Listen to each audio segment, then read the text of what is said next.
మమ్మల్ని కూడా అడ్డుకొని ఎట్లా పడితే అట్లా వాళ్ళు పోలీసు వాళ్ళు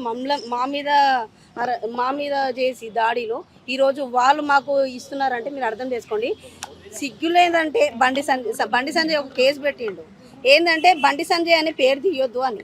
బండి సంజయ్ అనే పేరు తీయొద్దు అంటే కొడుకు పేరు వచ్చినప్పుడు అయ్యే పేరు తీయరా? ఇప్పుడు మాది పిఎస్లో రాసుకున్నారు. పిఎస్లో రాసుకున్నప్పుడు మా హస్బెండ్తో మా ఫాదర్తో రాసుకుంటారు కదా. అంటే అంత సిగ్గు లేకుండా నీకు అప్పయ్యొప్పినామని చెప్పుకుంటున్నావు. ఈ రోజు మేము ఫస్ట్ ఆఫ్ ఆల్ మేము పేట్ బషీర్బాగ్లో ధర్నా చేసింది నేను. ఒక 60-70 మంది మహిళలు నాతో పాటు వచ్చి ఫస్ట్ ధర్నా నేను చేస్తే ఈరోజు మళ్ళా బీఆర్ఎస్ మహిళా కార్యకర్తలు ప్రతి ఒక్కరు మా మహిళా విగం అందరం కలిసి ఈరోజు ధర్నా చేసి ఒక మహిళకు అన్యాయం అవుతుంది కదా అని ఈరోజు మేము మహిళ దిక్కు నిలబడితే మీకు సిగ్గుశరం లేకుండా బడేమియా చోటమియా ఏం చేస్తున్నారంటే వీళ్ళు కుమ్మకయ్యి కేవలం కేసుల మీదనే పెట్టుకుంటారు. ఈ సోషల్ మీడియా మా బీఆర్ఎస్ మీదనే పగబట్టిరు కానీ ఒక పని చేయనికి చేత కాకుండా ఈరోజు మా మీద కేసులు పెడుతున్నారు. ఈ రోజు వరకు కూడా మాది 16 కేసులు అయినాయి. అంటే ఏ కేసు కైనా మేము రెడీ అయ్యే సిద్ధమే.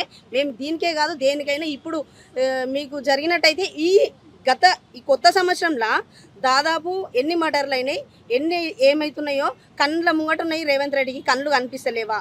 మరి వాళ్ళ మీద ఏం చేస్తున్నారు?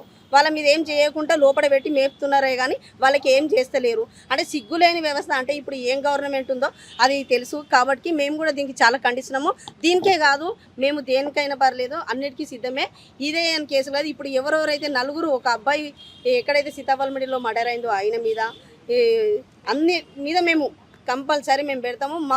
మా సర్పంచ్ను కూడా సూర్యాపేటలో మీరు చూసినట్టయితే మర్డర్ చేసి చంపారు.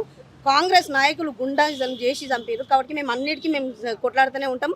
ఎందుకంటే ఈరోజు ఎవరికైనా ఏదైనా ఆపద వస్తుందంటేనే మా బీఆర్ఎస్ వాళ్ళు అని ముందు ఉన్నది కాబట్టి మేము కంపల్సరీ ముందు వెళ్తాము. మా బీఆర్ఎస్ హైకమాండ్ ఎట్లా చెప్తే అట్లా కంపల్సరీ చేస్తాము. మహిళలు ఎవరికైనా కానీ ఏ ఆపద వచ్చినా మేము కంపల్సరీ ఉంటామని కోరుకుంటాము.